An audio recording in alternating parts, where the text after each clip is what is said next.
I'm going to be really honest with you. I know you're scared right now. I know any time a violent or senseless crime happens somewhere in the world, you see the words Islamic or Muslims in the headline. I know it sounds like Islam is the problem, but we have to ask ourselves, is Islam really the root cause of all these fears? Is Islam actually to blame for what's going on in the world? Well, let's figure it out together. Let's start with Omar Mateen, the man who was responsible for the Orlando shootings.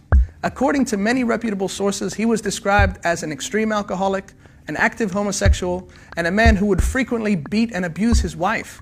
He was described as being a man that was mentally unstable and not a devout Muslim.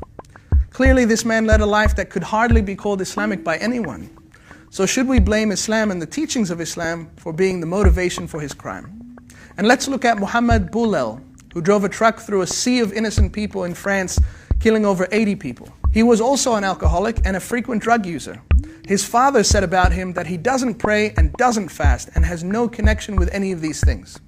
French police also said that he was known for his petty crimes. In fact, the very first person to be run down in Nice was a Muslim.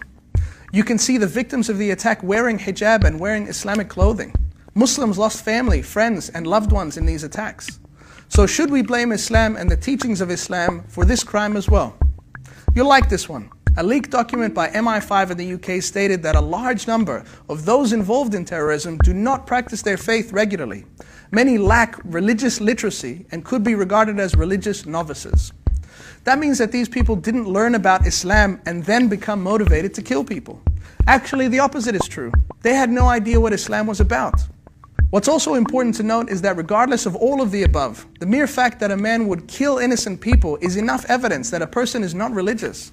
For the killing of innocent people in Islam is one of the gravest sins that a human being can commit, something condemned over and over again in the Quran and Islamic doctrine.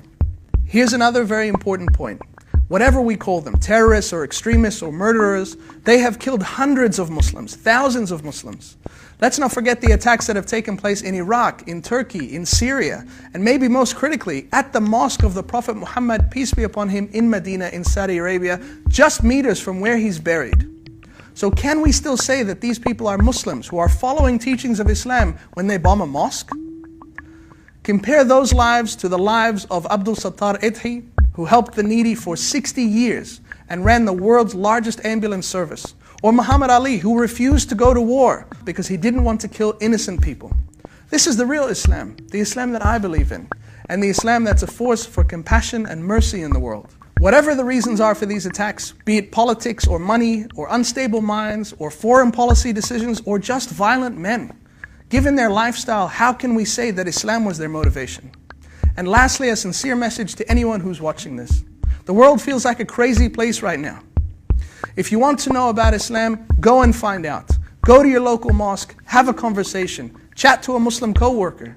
This is an opportunity for all of us globally to come together and face the things that threaten all of us. It's not Islam that you need to be afraid of.